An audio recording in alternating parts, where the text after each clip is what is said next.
El verano de 1968 se presentaba particularmente caluroso en la pequeña localidad de Benasque, un pueblo enclavado en el corazón de los Pirineos aragoneses.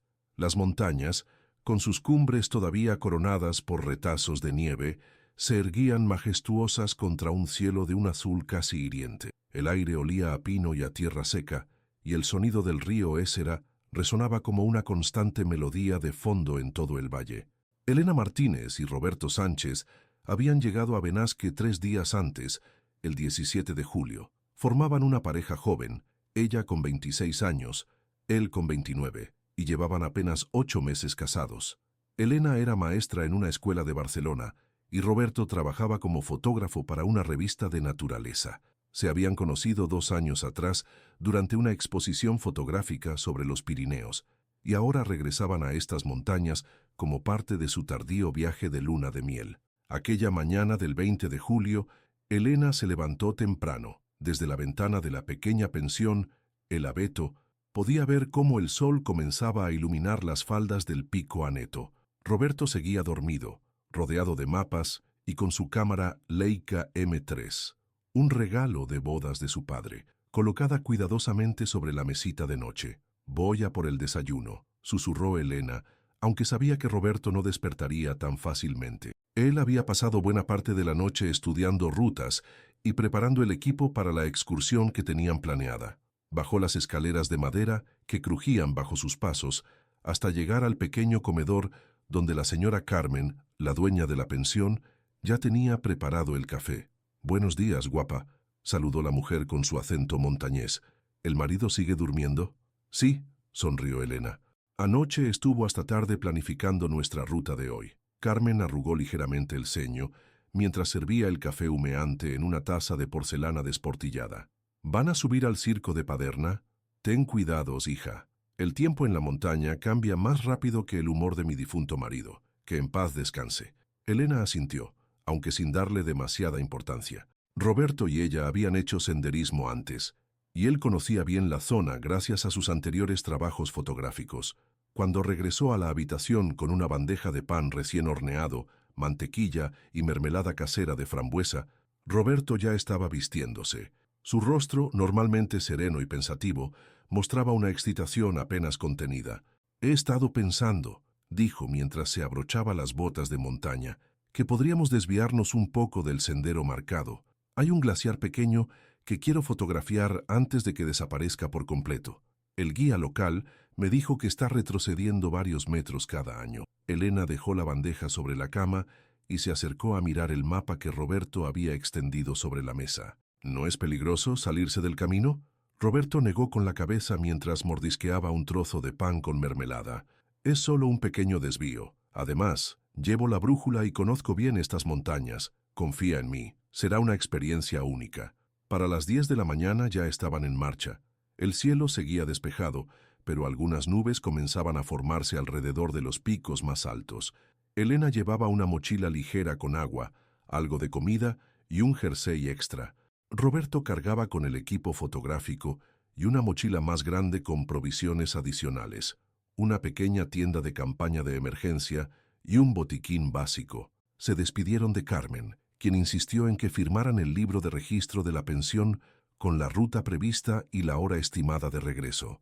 «Volveremos antes del anochecer», escribió Roberto con su caligrafía precisa y añadió: «Ruta al circo de Paderna con desvío hacia el glaciar menor del Aneto».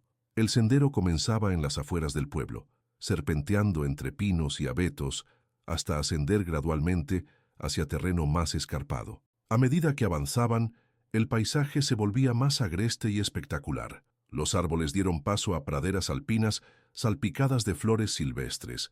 Gencianas azules, edelweiss y campanillas de montaña creaban un tapiz de colores contra el verde intenso. «¡Espera!», exclamó Roberto a media mañana, deteniendo a Elena con un gesto. A unos 50 metros, un rebeco observaba a los excursionistas con curiosidad antes de saltar con sorprendente agilidad entre las rocas y desaparecer. Roberto apenas tuvo tiempo de tomar un par de fotografías. «¡Qué maravilla!», murmuró Elena, apoyándose en un bastón de trekking. «¿Sabes? A veces pienso que deberíamos mudarnos a un lugar como este». Roberto la miró con una sonrisa. ¿Y dejar Barcelona? Creía que adorabas la ciudad. La adoro, pero esto... Hizo un gesto abarcando el paisaje. Esto es como estar más cerca del cielo. Continuaron ascendiendo. A mediodía hicieron una pausa para comer junto a un pequeño arroyo de aguas cristalinas que bajaba de las cumbres. El sol calentaba lo suficiente como para que Elena se quitara el jersey y se refrescara la cara con el agua helada del arroyo. Fue entonces cuando notaron el cambio en el tiempo. Las nubes que antes parecían inofensivas se habían ido acumulando hasta formar una masa gris oscura que avanzaba rápidamente desde el oeste. «Quizás deberíamos regresar», sugirió Elena, observando con inquietud el cielo cada vez más amenazador. Roberto consultó su reloj y después miró hacia la cumbre. Habían avanzado bien, pero aún estaban a 1 hora del punto donde quería desviarse para fotografiar el glaciar. «Solo un poco más», pidió. «Si empeora, daremos la vuelta inmediatamente. Te lo prometo». Elena asintió, no del todo convencida. Recogieron sus cosas y continuaron el ascenso, ahora con un ritmo más acelerado. Media hora más tarde, el primer trueno retumbó en la distancia. El viento había comenzado a soplar con fuerza, trayendo consigo un frío húmedo que calaba hasta los huesos. Elena se detuvo y se puso el jersey. «Roberto, esto no me gusta nada». Él miró nuevamente al cielo. Las nubes ahora cubrían por completo las cumbres y descendían rápidamente por las laderas como una manta gris. «Tienes razón», concedió finalmente. «Volvamos». Pero apenas habían comenzado el descenso cuando la tormenta se desató con toda su furia. La lluvia, mezclada con granizo, caía con tal intensidad que en cuestión de minutos el sendero se convirtió en un riachuelo de agua embarrada. La visibilidad se redujo drásticamente. Roberto sacó una pequeña lona impermeable de su mochila y la extendió sobre ambos, protegiéndolos parcialmente de la lluvia. Con la mano libre sujetaba la brújula, intentando orientarse en medio de la creciente oscuridad. «Tenemos que encontrar refugio», gritó para hacerse oír por encima del rugido de la tormenta. Elena asintió, aferrándose a su brazo. El frío empezaba a entumecerle los dedos y el miedo se instalaba en su pecho como una piedra pesada.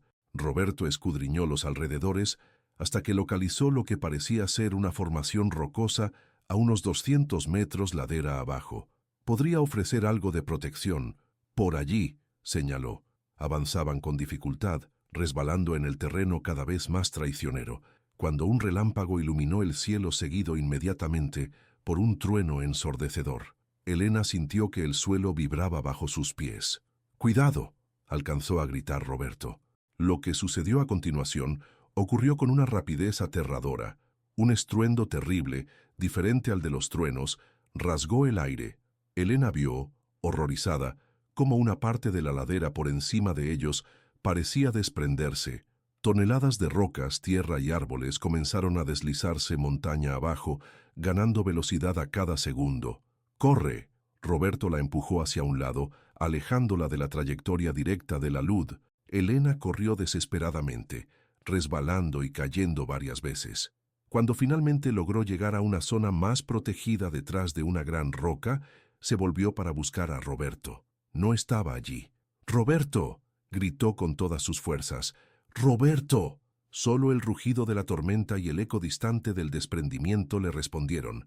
Durante las siguientes horas, Elena permaneció agazapada tras la roca, llamando a Roberto hasta quedarse sin voz. La lluvia continuó cayendo implacable hasta el anochecer, cuando finalmente comenzó a amainar. Cuando los primeros rayos de sol del día siguiente iluminaron el paisaje devastado, el alud había transformado por completo la ladera. Donde antes había un sendero claramente marcado, ahora solo quedaba un caos de rocas, tierra y árboles arrancados. Del fotógrafo barcelonés y su cámara Leica no había rastro alguno. Elena fue encontrada esa misma mañana por un grupo de rescate que había salido a buscarles al no regresar a la pensión. Estaba deshidratada, con hipotermia moderada y en estado de shock. «Mi marido», repetía una y otra vez con la mirada perdida. «Tienen que encontrar a mi marido». Durante 2 semanas, equipos de rescate de montaña peinaron meticulosamente la zona del desprendimiento. Utilizaron perros, sondas y todo el equipo disponible. Guardias civiles, montañeros voluntarios e incluso un helicóptero Participaron en la búsqueda. No encontraron ni el cuerpo de Roberto, ni su mochila, ni su preciada cámara Leica. El 7 de agosto de 1968, las autoridades dieron oficialmente por finalizada la búsqueda. En el registro civil de Benasque, junto al nombre de Roberto Sánchez, se añadió una simple anotación: desaparecido en accidente de montaña.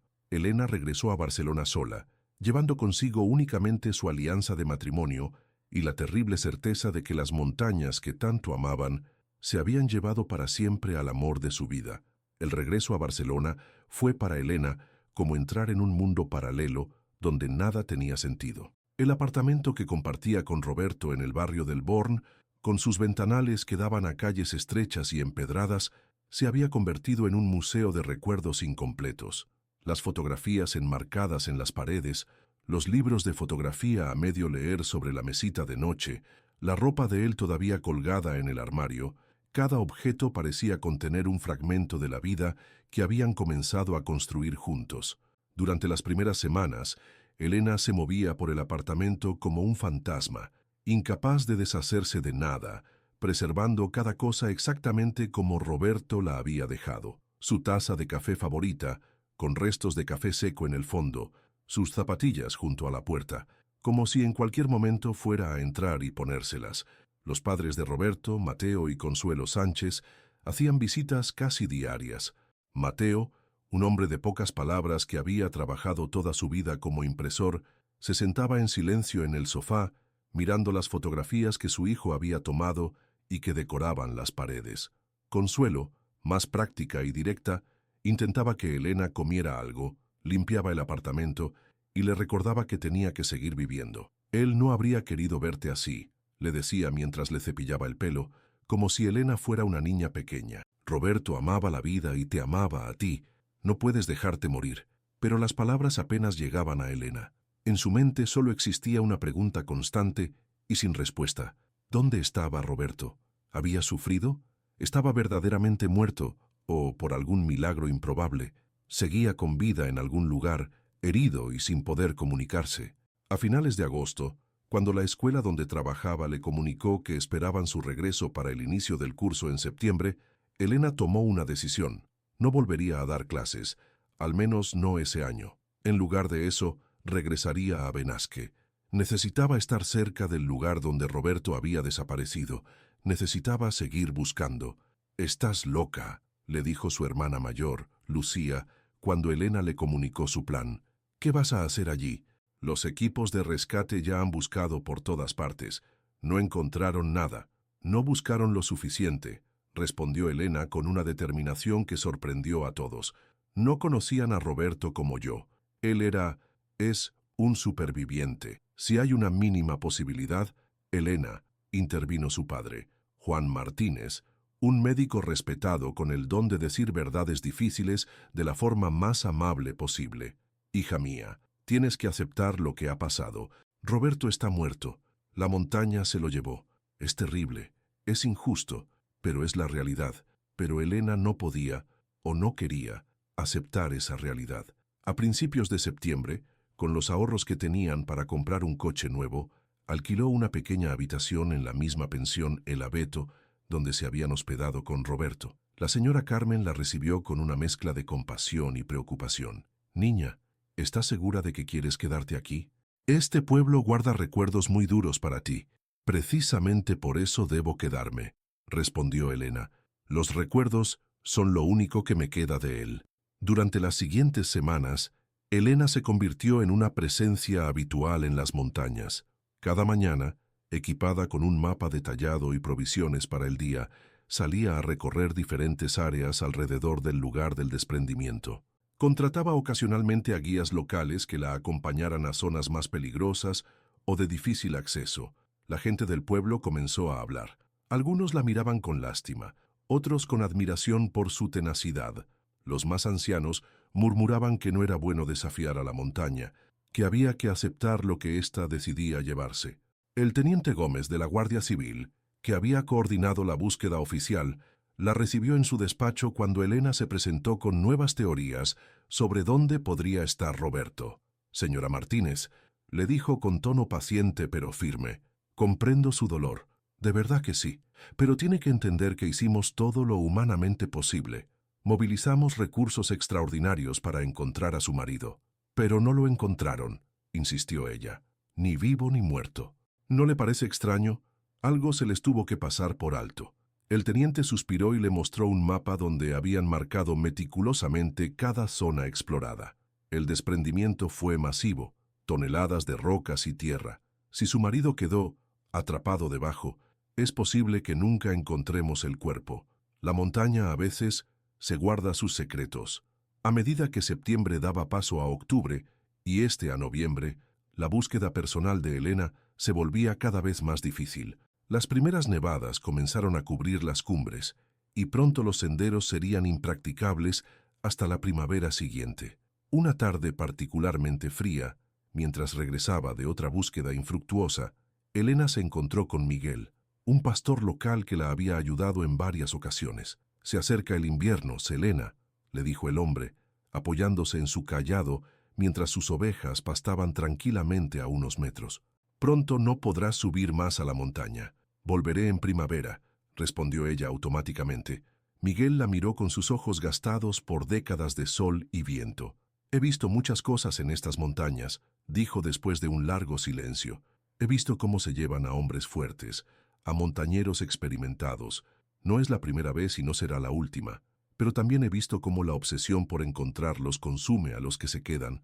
Eso es otra forma de desaparecer, ¿sabes?».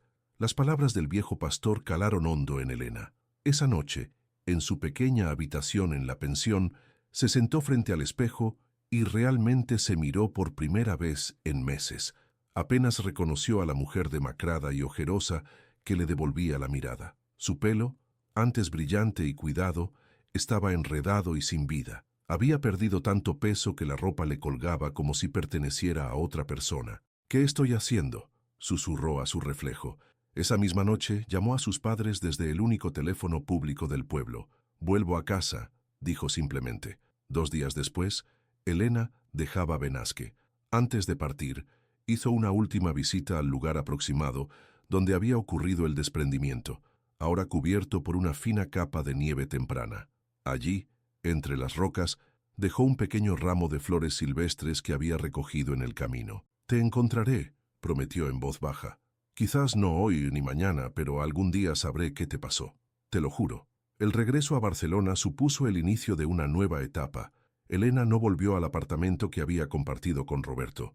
En su lugar, se mudó temporalmente con sus padres mientras buscaba un lugar propio. El tiempo, ese gran sanador de heridas, como decía su madre, fue pasando inexorablemente. Los días se convirtieron en semanas, las semanas en meses y los meses en años. Elena volvió a dar clases, primero como sustituta, luego de forma permanente en una escuela diferente. Se cortó el pelo, renovó su armario y aprendió a sonreír de nuevo, aunque su sonrisa nunca llegaba del todo a sus ojos. En 1970, casi 2 años después de la desaparición de Roberto, el tribunal declaró oficialmente su muerte presunta.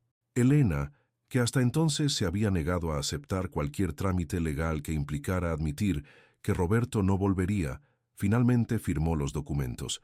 Los padres de Roberto lo tomaron como una traición. «¿Cómo puedes rendirte?», le reprochó Consuelo durante una acalorada discusión. «¿Cómo puedes simplemente firmar un papel que dice que mi hijo está muerto?».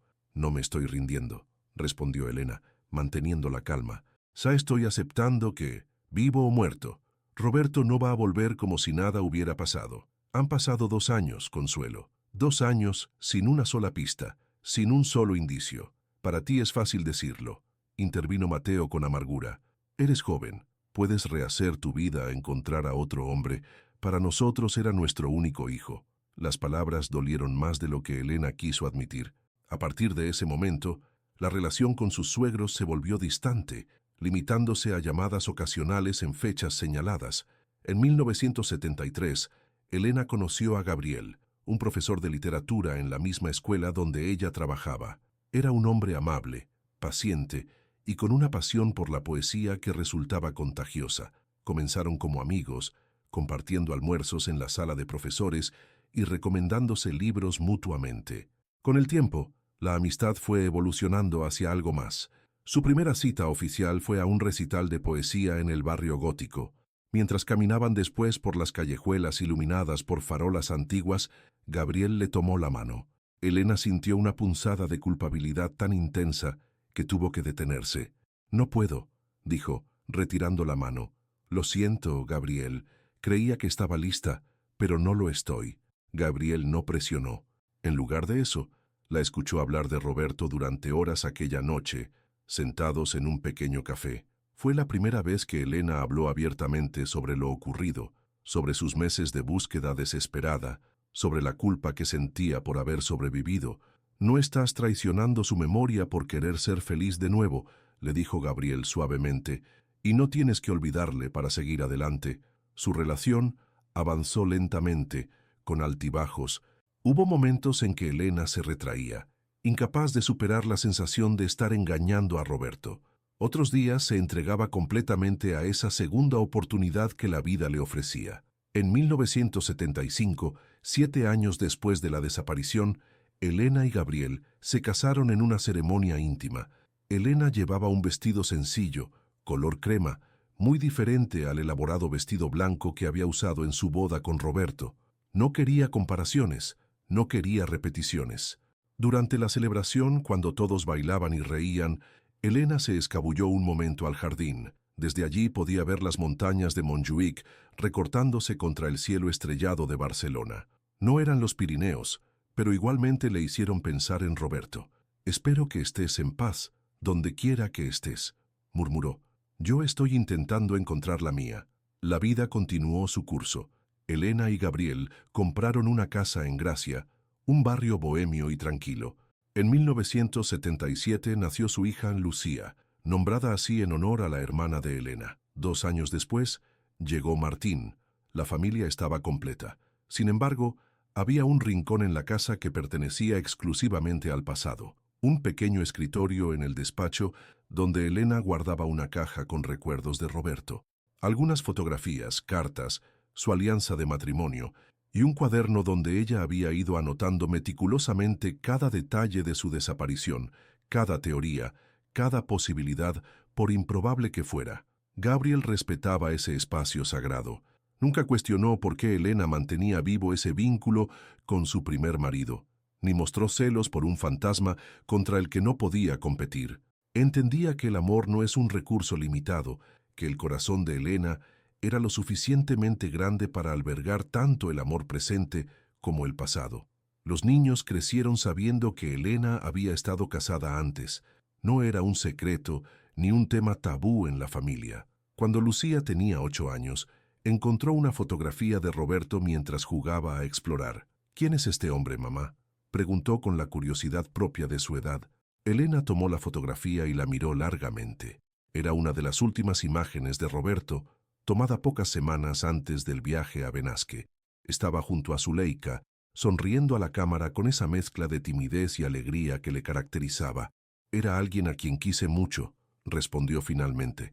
«Se llamaba Roberto y era fotógrafo. Hacía fotografías de montañas, de animales, de todo lo hermoso que encontraba». «¿Y dónde está ahora?», insistió la niña. Elena dudó un momento. «Se perdió en las montañas hace mucho tiempo. Nadie sabe exactamente dónde está». La niña procesó la información con esa capacidad que tienen los niños para aceptar lo extraordinario. «Quizás algún día alguien lo encuentre», dijo simplemente, antes de continuar con sus juegos. «Quizás», respondió Elena, aunque después de tanto tiempo las esperanzas se habían ido desvaneciendo como la nieve bajo el sol de primavera. Los años 80 trajeron cambios significativos. España vivía su transición democrática, Barcelona se transformaba aceleradamente y los hijos de Elena crecían en un mundo muy diferente al que ella había conocido en su juventud. En 1983, los padres de Roberto fallecieron con pocos meses de diferencia. Primero Mateo, de un infarto fulminante mientras dormía, y después Consuelo, que según los médicos, perdió las ganas de vivir tras la muerte de su marido. Elena asistió a ambos funerales, reencontrándose con primos y tíos de Roberto, a los que no veía desde hacía años. Fue en el funeral de Consuelo cuando Elena tuvo una conversación reveladora con Teresa, una prima de Roberto que vivía en Madrid.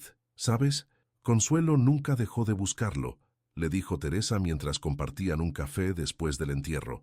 Incluso el año pasado, con lo mayor que estaba ya, contrató a un detective privado para que revisara el caso. Elena se sorprendió. Hacía años que había perdido el contacto regular con sus ex-suegros. ¿Un detective? ¿Encontró algo? Teresa negó con la cabeza. Nada nuevo. Entrevistó a algunos montañeros que participaron en el rescate, revisó informes meteorológicos de aquellos días, incluso habló con expertos en desprendimientos. Todos llegaron a la misma conclusión. Fue un trágico accidente. El cuerpo probablemente quedó sepultado bajo toneladas de rocas, en un lugar inaccesible. Elena asintió lentamente. Era la teoría más lógica, la que ella misma había acabado aceptando con el paso de los años, y sin embargo, siempre me ha parecido extraño que no encontraran absolutamente nada, comentó. Ni la mochila, ni la cámara.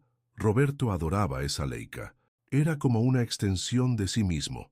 Los misterios de la montaña, respondió Teresa con un suspiro. Mi abuelo siempre decía que los Pirineos tienen sus propias reglas, sus propios secretos.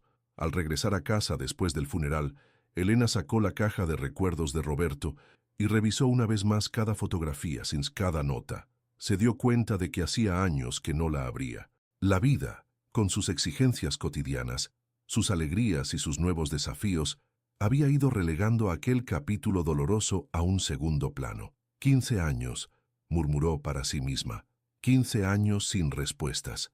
A principios de los años 90, cuando sus hijos ya eran adolescentes, Elena comenzó a considerar la posibilidad de regresar a Benasque.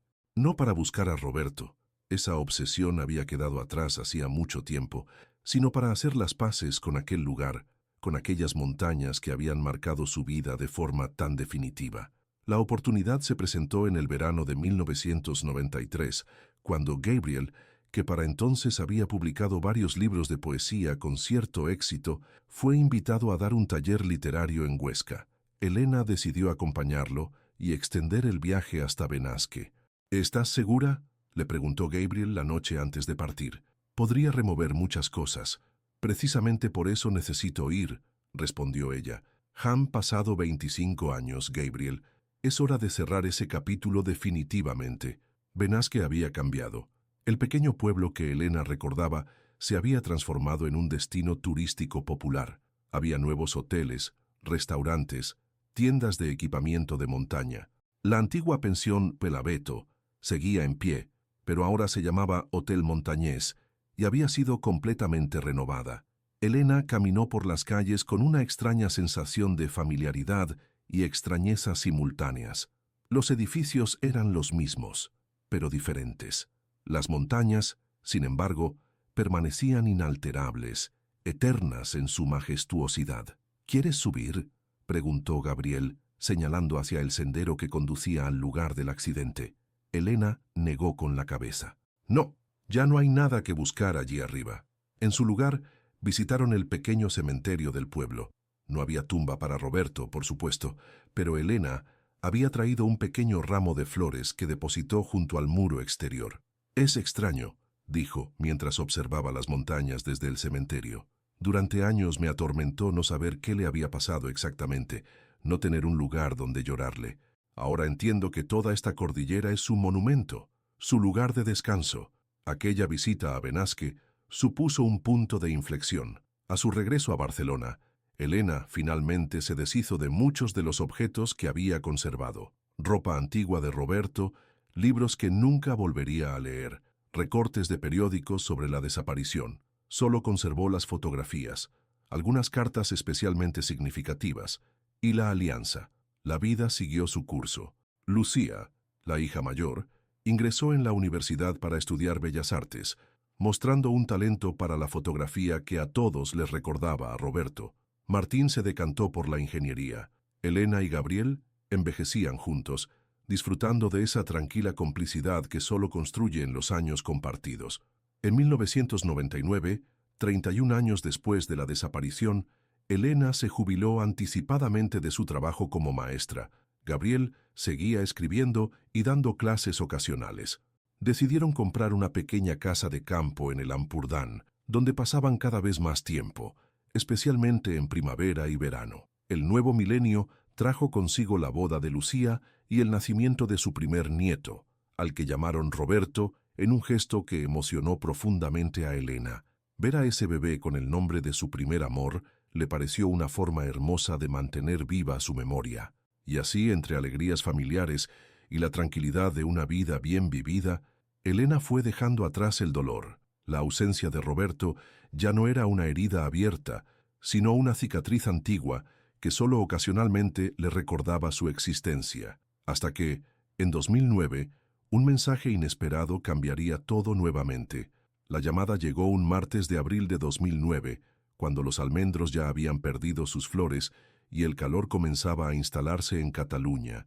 Elena estaba en el jardín de su casa en el Ampurdán, podando los rosales, cuando Gabriel salió con el teléfono inalámbrico en la mano y una expresión indescifrable en el rostro. «Es para ti», dijo, extendiéndole el aparato. «Un hombre llamado Carlos Mendoza. Dice que es guardabosques en el Parque Natural Possets Maladeta». Elena sintió un escalofrío recorrerle la espalda mientras se quitaba los guantes de jardinería y tomaba el teléfono. Possets Maladeta. El parque natural que incluía el área donde Roberto había desaparecido hacía ya 41 años. «Sí, soy Elena Martínez. Señora Martínez, lamento molestarla». La voz al otro lado sonaba joven, profesional. «Me han dado su contacto a través del registro histórico de casos del parque. Entiendo que su primer marido, Roberto Sánchez, desapareció en esta zona en 1968. Elena se sentó lentamente en un banco de piedra. Gabriel permanecía a su lado, observándola con preocupación. «Así es», respondió con voz controlada. «¿Ha ocurrido algo?» Hubo una breve pausa al otro lado de la línea. «Señora Martínez, hemos encontrado algo que creemos podría estar relacionado con su marido. Preferiría no darle detalles por teléfono. ¿Sería posible que viniera a Benasque? Entiendo que es pedirle mucho, pero iré», interrumpió Elena sin dudarlo. «¿Cuándo? Cuanto antes mejor. Estamos en pleno proceso de análisis y documentación». Elena miró a Gabriel, que ya había comprendido la magnitud de la llamada por la expresión de su rostro. «Estaremos allí mañana», confirmó. Tras colgar, le explicó la situación a Gabriel, quien inmediatamente comenzó a hacer los preparativos para el viaje. Llamaron a sus hijos para informarles, reservaron habitaciones en un hotel de Benasque y empacaron lo necesario para una estancia de varios días. Esa noche, Elena apenas pudo dormir. Su mente oscilaba entre la esperanza y el temor. ¿Qué habrían encontrado después de tanto tiempo? ¿El cuerpo de Roberto? ¿Alguna de sus pertenencias? Hacía años que había hecho las paces con la incertidumbre, que había aprendido a vivir con preguntas sin respuesta. Y ahora, de repente, esas preguntas podrían tener respuesta. El viaje desde el Ampurdán hasta Benasque les llevó casi 6 horas. Gabriel conducía mientras Elena permanecía en silencio, mirando por la ventanilla cómo el paisaje iba cambiando gradualmente, volviéndose más agreste y montañoso a medida que se acercaban a los Pirineos. «¿En qué piensas?», preguntó Gabriel en un momento del trayecto. Elena tardó en responder, como si estuviera regresando de muy lejos. «En el tiempo», dijo finalmente. «En cómo puede pasar tan deprisa y tan despacio a la vez. 41 años, Gabriel. Más tiempo del que estuve vivo, Roberto». Al llegar a Benasque, se dirigieron directamente a la oficina del Parque Natural Possets Maladeta. El edificio, de construcción moderna pero integrada en el entorno con su fachada de piedra y madera, contrastaba con el recuerdo que Elena tenía del antiguo puesto de guardabosques. Carlos Mendoza les recibió en su despacho. Era un hombre joven, de unos 35 años, con la piel curtida por el sol y una expresión seria pero amable. «Gracias por venir tan rápido, señora Martínez», dijo estrechándole la mano. Luego se volvió hacia Gabriel. «Usted debe ser su marido. Les agradezco a ambos que hayan hecho este viaje». Les invitó a sentarse y les ofreció café, que ambos aceptaron por la necesidad de hacer algo con las manos más que por sed. «Se iré directo al grano», dijo Carlos tras servir las tazas. «Hace 3 días, uno de nuestros equipos estaba realizando trabajos de reforestación en una zona afectada por un incendio el verano pasado. El área está a unos 4 kilómetros del lugar donde su marido desapareció en 1968. Elena asintió, calculando mentalmente la distancia. 4 kilómetros era mucho, considerando el terreno escarpado, pero no imposible. Durante los trabajos, continuó Carlos. Uno de los técnicos forestales notó algo inusual mientras preparaba el terreno para plantar nuevos pinos. Al excavar junto a un viejo árbol caído, encontró un objeto metálico parcialmente enterrado bajo las raíces. Carlos abrió un cajón de su escritorio y sacó una bolsa de plástico transparente sellada. Dentro había un objeto rectangular, oxidado y cubierto de tierra, pero aún reconocible, un álbum fotográfico. Elena contuvo la respiración. Gabriel le tomó la mano instintivamente. ¿Puedo?, preguntó ella, extendiendo la mano libre hacia la bolsa. Por supuesto, respondió Carlos, aunque debo advertirle que está en bastante mal estado debido a la exposición a los elementos. Nuestro equipo de conservación ha trabajado en estabilizarlo, pero es extremadamente frágil. Con manos temblorosas, Elena tomó la bolsa. El álbum, de unos 25 por 30 centímetros, tenía una cubierta metálica con decoraciones en relieve, ahora apenas visibles bajo la corrosión. Pero lo que captó inmediatamente su atención fue la pequeña placa de latón en la esquina inferior derecha. Aunque oxidada, aún podía leerse una inscripción grabada: R.S.A.N.E.M. 1968. Es suyo, susurró sintiendo cómo las lágrimas empezaban a nublarle la vista. Es el álbum que compramos en Barcelona justo antes del viaje. Roberto quería un lugar especial donde guardar las fotografías que tomaría en los Pirineos. Carlos y Gabriel intercambiaron una mirada. Señora Martínez, dijo Carlos suavemente, hay más. El álbum contenía varias fotografías. Están dañadas por la humedad y el tiempo, pero nuestro equipo ha logrado preservar algunas. Están en el laboratorio. Si se siente con fuerzas, podríamos ir a verlas ahora. Elena asintió, incapaz de hablar. Gabriel la ayudó a levantarse y juntos siguieron a Carlos por un pasillo hasta una sala equipada con mesas de trabajo, ordenadores y equipo especializado. Una mujer de mediana edad con bata blanca les saludó al entrar. Soy Marta Domínguez, conservadora del parque, se presentó. He estado trabajando con las fotografías desde que las encontramos. Sobre una de las mesas había varios marcos de conservación donde se habían colocado cuidadosamente fragmentos de papel fotográfico. Algunos eran apenas reconocibles, manchas difusas de grises y negros, pero otros, Dios mío, exclamó Elena al acercarse, son las fotos que tomamos durante el viaje. Efectivamente, aunque deterioradas, algunas imágenes aún mostraban claramente a una joven Elena sonriendo frente a un paisaje montañoso. Otra mostraba el pueblo de Benasque desde una colina. Una tercera capturaba un amanecer sobre los picos nevados. Estas fueron tomadas días antes del accidente, explicó Elena, señalando las imágenes. Roberto las reveló en el pequeño estudio fotográfico del pueblo. Recuerdo que estaba muy orgulloso de cómo habían salido. Marta señaló entonces hacia otro marco, donde una fotografía especialmente dañada mostraba lo que parecía ser un sendero de montaña bajo una luz tenue. Esta es diferente, dijo la conservadora. Por la calidad del papel y el estado de deterioro, creemos que fue tomada en un momento distinto a las demás. Y hay algo escrito en el reverso. Con extremo cuidado, Marta le dio la vuelta al marco para mostrar el dorso de la fotografía.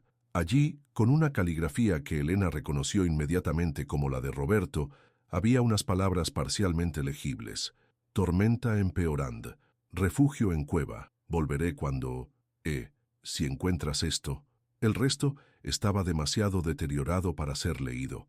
Elena se llevó la mano a la boca, ahogando un sollozo. Gabriel la rodeó con el brazo, sosteniéndola físicamente mientras ella procesaba lo que estaba viendo. Escribió esto durante la tormenta, dijo finalmente Elena. Encontró refugio en alguna parte y dejó un mensaje para mí. Eso parece, confirmó Carlos, y hay más. La última página del álbum contenía esto. Señaló otro marco donde se había preservado un trozo de papel arrancado. No una fotografía, sino una página de lo que parecía ser un mapa. En ella se podía distinguir un área marcada con un círculo rojo y unas coordenadas escritas a mano. Hemos analizado estas coordenadas, explicó Carlos. Corresponden a una zona del valle que no fue explorada exhaustivamente durante la búsqueda original. Está a unos 3 kilómetros del lugar del desprendimiento, en dirección sureste, en un área que por entonces era muy difícil de acceder.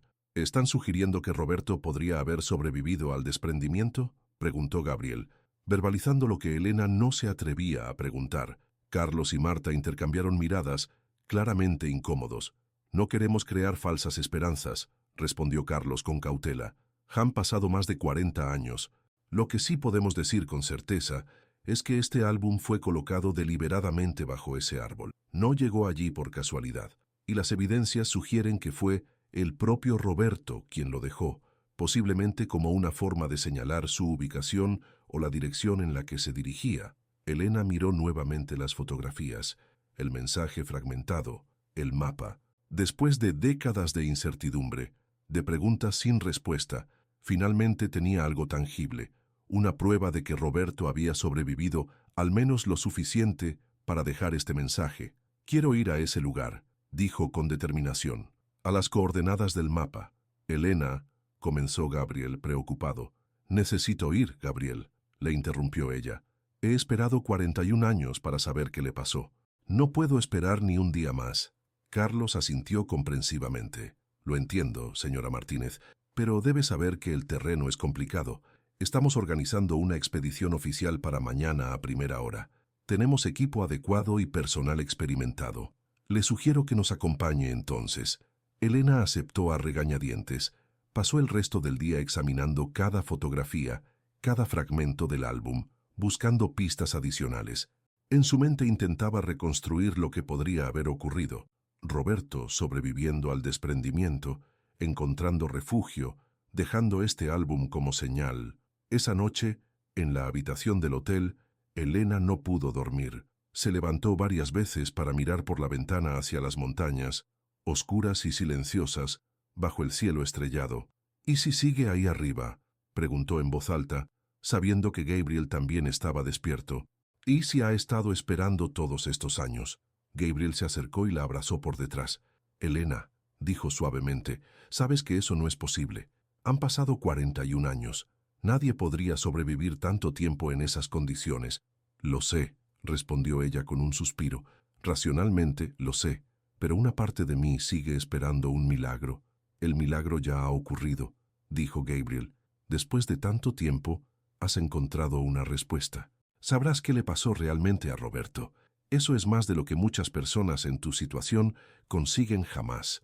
Elena asintió, apoyándose en el hombre que había estado a su lado durante las últimas décadas, que había respetado su dolor y compartido su felicidad. «Tienes razón, y estoy agradecida por ello. Es solo que...».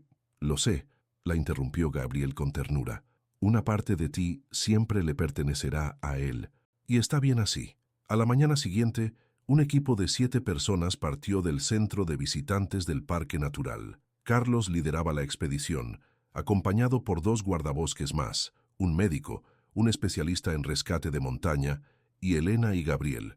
El tiempo era perfecto, cielo despejado, temperatura moderada, visibilidad excelente. Aún así, el terreno era exigente, especialmente para Elena y Gabriel, que ya no eran jóvenes. Avanzaban lentamente, con frecuentes paradas para descansar. Es increíble pensar que Roberto pudo recorrer esta distancia después del desprendimiento, posiblemente herido, comentó uno de los guardabosques durante una de estas pausas. «Era fuerte y conocía bien la montaña», respondió Elena. «Y cuando se lucha por sobrevivir, el cuerpo puede hacer cosas extraordinarias». A medida que se acercaban a las coordenadas indicadas en el mapa, el paisaje comenzó a cambiar. El bosque se volvía más denso, con algunos claros ocasionales, donde la luz del sol creaba patrones danzantes sobre el suelo cubierto de musgo y hojas. Finalmente, Carlos consultó su GPS y anunció: «Estamos llegando. Las coordenadas nos sitúan a unos 200 metros en esa dirección», señaló hacia un pequeño promontorio rocoso, parcialmente cubierto de vegetación. El corazón de Elena latía con fuerza mientras avanzaban esos últimos metros. ¿Qué encontrarían? ¿Otra pista? Quizás restos humanos, y entonces lo vieron, casi oculta por la vegetación y parcialmente derrumbada por el paso del tiempo, una pequeña abertura en la pared rocosa, una cueva. «Señora Martínez», dijo Carlos, deteniéndose y señalando hacia la entrada. Creo que hemos encontrado el refugio que mencionaba Roberto en su nota. El especialista en rescate de montaña, Javier, se adelantó para examinar la entrada de la cueva. Con movimientos precisos, apartó algunas ramas y arbustos que habían crecido frente a la abertura con el paso de las décadas. La estructura parece estable, anunció después de una inspección preliminar, aunque hay signos de derrumbes parciales en el pasado. Elena observaba cada movimiento, cada gesto, con una mezcla de ansiedad y esperanza. Gabriel permanecía a su lado, sosteniendo su mano con firmeza. «Voy a entrar para hacer una evaluación completa», continuó Javier, ajustándose el casco con linterna. «Carlos, ¿me acompañas?» El guardabosques asintió y se preparó también. Antes de entrar, miró a Elena. «Señora Martínez, entiendo que esto es increíblemente importante para usted, pero debo pedirle que espere aquí hasta que determinemos que es seguro entrar». Elena asintió, aunque cada fibra de su ser quería precipitarse hacia esa abertura oscura que podría contener finalmente las respuestas que había buscado durante tanto tiempo. Los minutos que siguieron fueron eternos. El resto del equipo estableció un pequeño campamento improvisado, desplegando una lona en el suelo y disponiendo el equipo de forma ordenada. El médico, un hombre de unos 50 años llamado Dr. Ferrer, se acercó a Elena y Gabriel. «¿Cómo se encuentra?», preguntó con amabilidad profesional. «Estoy bien», respondió Elena automáticamente, aunque su rostro pálido y sus manos temblorosas decían lo contrario. «Tome un poco de agua», sugirió el médico, ofreciéndole una cantimplora, «y respire profundamente. Sea cual sea el resultado de esta expedición, necesita mantener la calma». Elena bebió obedientemente y trató de seguir el consejo de respirar con regularidad. Gabriel, siempre atento, le pasó un brazo por los hombros. «Estoy aquí», le recordó, «pase lo que pase». Aproximadamente 20 minutos después de haber entrado, Carlos emergió de la cueva.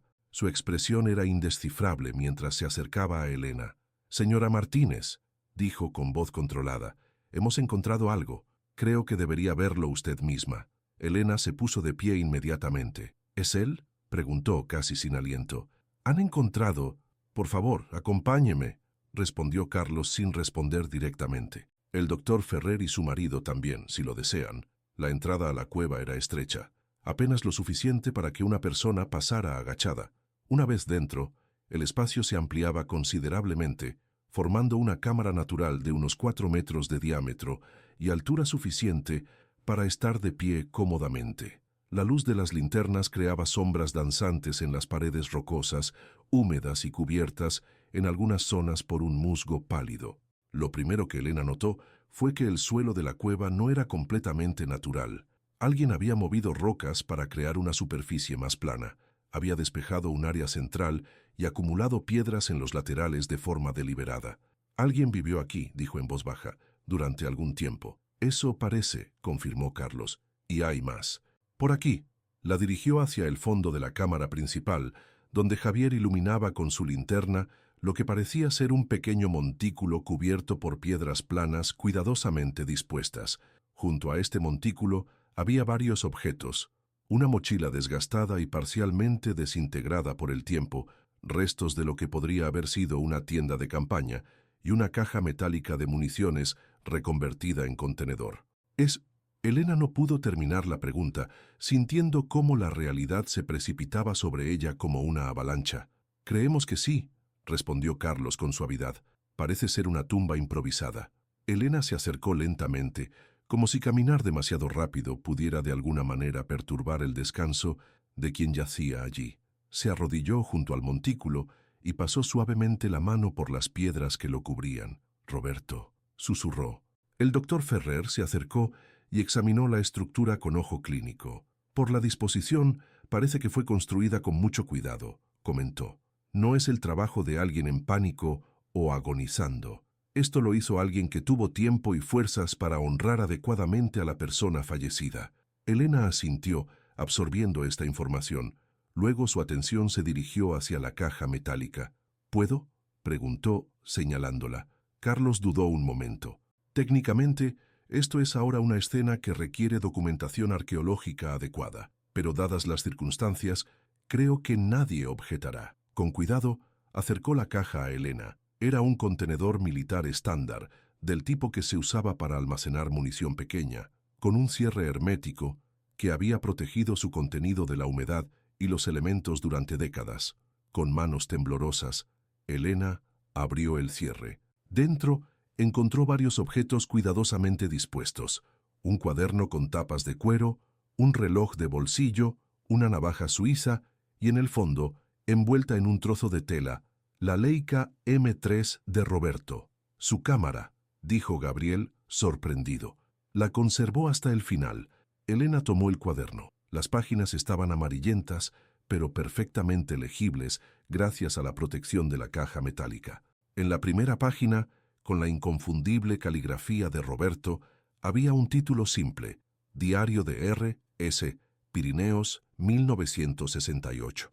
Es su diario, dijo Elena, sintiendo un nudo en la garganta. Escribió lo que pasó. ¿Quiere un momento a solas?, preguntó Carlos con sensibilidad. Elena negó con la cabeza. No, quédense, por favor. Han hecho posible este momento. Merecen saber la verdad tanto como yo. Con cuidado, comenzó a pasar las páginas. Las primeras entradas describían el viaje a Benasque, las excursiones iniciales, pequeños detalles cotidianos como las comidas en la pensión o las conversaciones con los lugareños. Roberto había escrito con entusiasmo sobre las fotografías que estaba tomando, sobre la belleza salvaje de las montañas. Y entonces llegó a la entrada del 20 de julio, el día de la desaparición. El tono cambiaba drásticamente. 20 de julio, noche. No sé si alguien leerá alguna vez estas líneas. La tormenta nos sorprendió en la montaña. Elena y yo intentamos regresar, pero el sendero se había convertido en un torrente de barro. Entonces ocurrió el desprendimiento. Logré empujar a Elena fuera del camino directo de las rocas, pero yo no tuve tanta suerte. Una roca golpeó mi pierna izquierda, rompiéndola casi con seguridad. El dolor es insoportable. Otra roca me impactó en la cabeza, dejándome inconsciente. Cuando desperté, estaba parcialmente enterrado bajo escombros y tierra. Milagrosamente, mi mochila estaba a mi alcance. No hay señal de Elena. Rezo para que haya sobrevivido y conseguido ayuda. La tormenta continúa con violencia, haciendo imposible que me mueva de aquí. La noche se acerca y la temperatura desciende rápidamente. Elena hizo una pausa, secándose las lágrimas que corrían libremente por sus mejillas. Gabriel la abrazó en silencio, mientras ella reunía fuerzas para continuar leyendo. La siguiente entrada estaba fechada 2 días después, 22 de julio. He conseguido arrastrarme hasta una pequeña cueva a varios centenares de metros del lugar del desprendimiento. El esfuerzo casi me mata, pero no tenía alternativa. Mi pierna está en muy mal estado, posiblemente gangrenada. La fiebre va y viene. He usado casi todos los suministros médicos de mi botiquín, pero sin antibióticos y sin ayuda profesional. Sé que mis posibilidades son escasas. No he visto señales de equipos de rescate. Quizás la tormenta los mantiene alejados, o tal vez están buscando en la dirección equivocada. He intentado hacer señales con el espejo de mi navaja cuando el sol aparece brevemente entre las nubes, pero sin éxito. Pienso constantemente en Elena. Estará viva. Estará buscándome. Si logró sobrevivir, sé que no descansará hasta encontrarme. Mi dulce y testaruda Elena. Las entradas siguientes documentaban el deterioro gradual de su condición. La infección en la pierna empeoraba, la fiebre aumentaba, los suministros se agotaban. Y sin embargo, Roberto seguía escribiendo, dejando constancia de sus pensamientos, de sus recuerdos, de sus esperanzas. Una entrada particularmente conmovedora, fechada aproximadamente una semana después del accidente, decía: no puedo dejar de pensar en todas las fotografías que no tomaré, en todos los momentos que no viviré con Elena. Habíamos hablado de tener hijos el próximo año. Le dije que quería esperar a establecerme mejor como fotógrafo. Qué estúpido fui. Deberíamos haber aprovechado cada momento. Si por algún milagro estas palabras llegan a ti, Helena, quiero que sepas que no te culpo por nada. Fue mi idea desviarnos del sendero marcado. Fue mi testarudez lo que nos puso en peligro. Y quiero que sepas que has sido lo mejor que me ha pasado en la vida. Cada minuto contigo ha valido por 1000 sin ti. Elena tuvo que detenerse nuevamente, sobrepasada por la emoción. Gabriel le ofreció un pañuelo y agua. Los demás guardaban un silencio respetuoso. Después de un momento, continuó leyendo. Las entradas se volvían más espaciadas y breves a medida que pasaban los días. Roberto documentaba sus intentos de salir de la cueva, de buscar ayuda, de dejar señales. Mencionaba haber enterrado el álbum de fotos bajo un árbol cercano, marcado con un pañuelo rojo que probablemente había desaparecido con los años. La última entrada estaba fechada el 15 de agosto, casi un mes después del accidente. Sé que no me queda mucho tiempo. La infección ha llegado a mi sangre. Apenas puedo mantenerme consciente más de unas horas al día. He aceptado mi destino, pero me atormenta pensar en Elena, en mis padres, en todos los que dejaré atrás sin saber qué me ocurrió. He fotografiado esta cueva, mi último refugio, con la poca película que me quedaba. Quizás algún día alguien encuentre estas imágenes y pueda llevarlas a mi familia. Mientras escribo estas que probablemente sean mis últimas palabras, pienso en la extraña paz que he encontrado aquí. Las montañas que tanto amé serán mi lugar de descanso eterno. Hay cierta poesía en ello. Elena, mi amor, si alguna vez lees esto, quiero que sepas que morí pensando en ti, en tu sonrisa, en tu risa, en la forma en que la luz del sol ilumina tu rostro por las mañanas. Vive, amor mío, vive plenamente. No dejes que mi ausencia te impida encontrar la felicidad. Te he amado cada segundo de mi vida y te amaré más allá de ella. La entrada terminaba con una simple firma, Roberto Sánchez, fotógrafo, y debajo, casi como una despedida final, siempre tuyo. Elena cerró el diario con delicadeza, como si estuviera cerrando los ojos de un ser querido. Las lágrimas fluían libremente por su rostro, pero no eran solo lágrimas de dolor. Había en ellas alivio, comprensión y una extraña sensación de paz. Ahora lo sé, dijo en voz baja. Después de tantos años, finalmente sé qué le pasó. Gabriel la abrazó en silencio, respetando la profundidad del momento. Los demás se mantuvieron a una distancia discreta, conmovidos por ser testigos de esta revelación tanto tiempo esperada. Tras unos minutos, Elena se incorporó y miró directamente a Carlos. «Quiero llevarme sus restos», dijo con firmeza. «Quiero darle un entierro digno, junto a sus padres». Carlos asintió comprensivamente. «Por supuesto, habrá algunos trámites legales, pero nos encargaremos de que todo se resuelva lo más rápido posible. Sus pertenencias personales pueden ser entregadas a usted inmediatamente como familiar directo». Elena miró una vez más alrededor de la cueva, este refugio final que había albergado a Roberto durante sus últimos días. Las paredes de roca, silenciosas testigos de su lucha, de sus pensamientos, de su aceptación final. «Necesito un momento a solas aquí», pidió.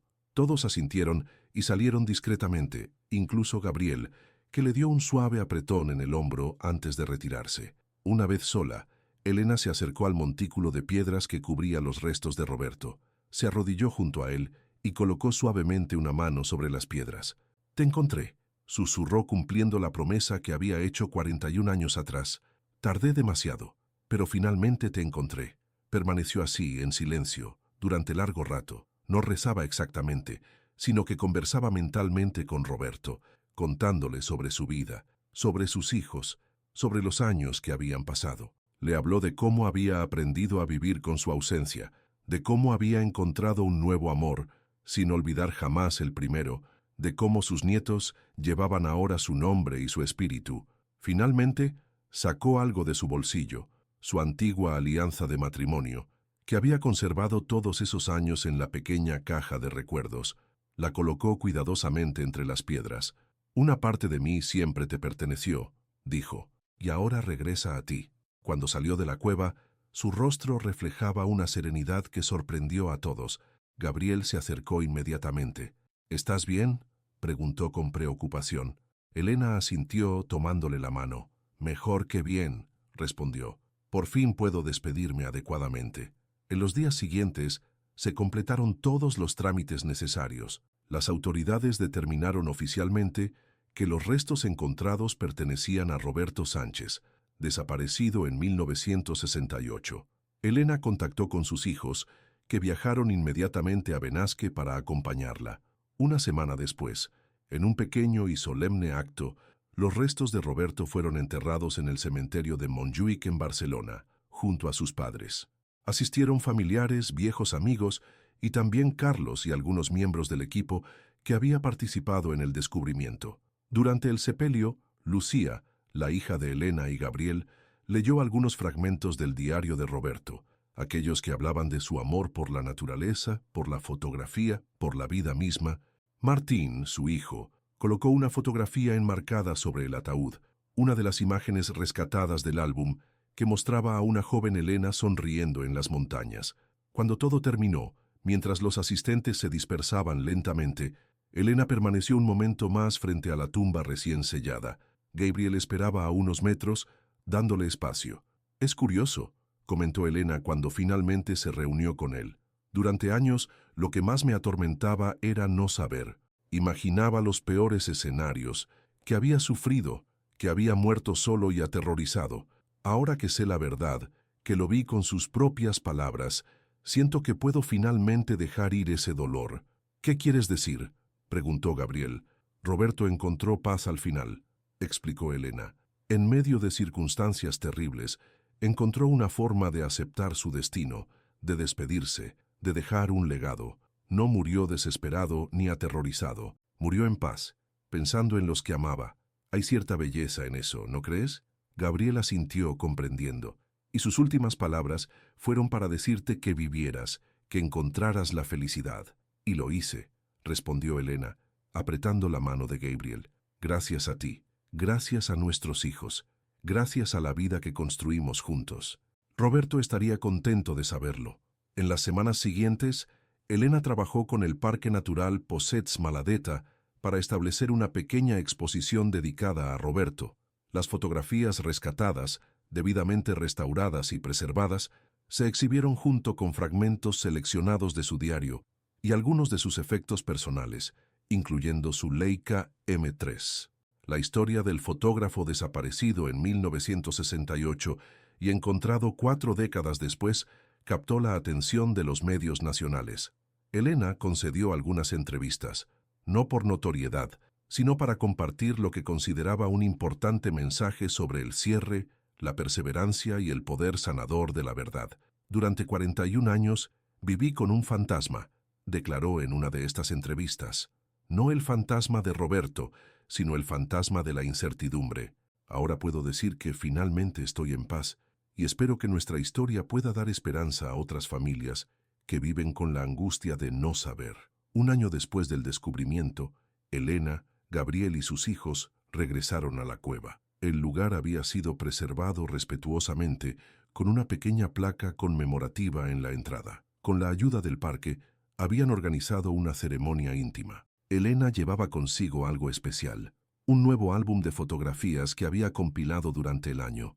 Contenía imágenes de su vida después de Roberto, su boda con Gabriel, el nacimiento de sus hijos, graduaciones, viajes, momentos cotidianos de alegría y convivencia.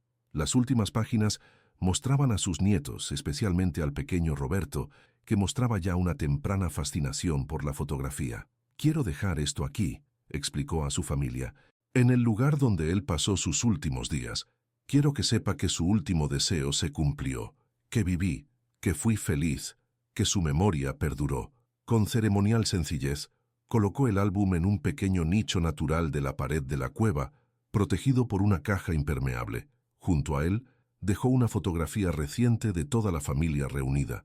«Círculo completo», murmuró mientras se alejaba. El sol comenzaba a ponerse cuando abandonaron la cueva, tiñendo las montañas de un intenso color dorado. Elena se detuvo un momento para contemplar el paisaje, tan hermoso como aterrador, tan inmutable y a la vez tan cambiante. «Roberto tenía razón», dijo, «más para sí misma que para los demás. Hay cierta poesía en que las montañas que tanto amó fueran su lugar de descanso». Mientras descendían por el sendero, ahora claramente marcado y mantenido, Elena pensaba en los extraños caminos del destino. Cómo una tormenta repentina en 1968 había alterado el curso de tantas vidas. Cómo un álbum de fotografías, enterrado bajo un árbol durante 4 décadas, había finalmente completado una historia que parecía destinada a quedar inconclusa para siempre.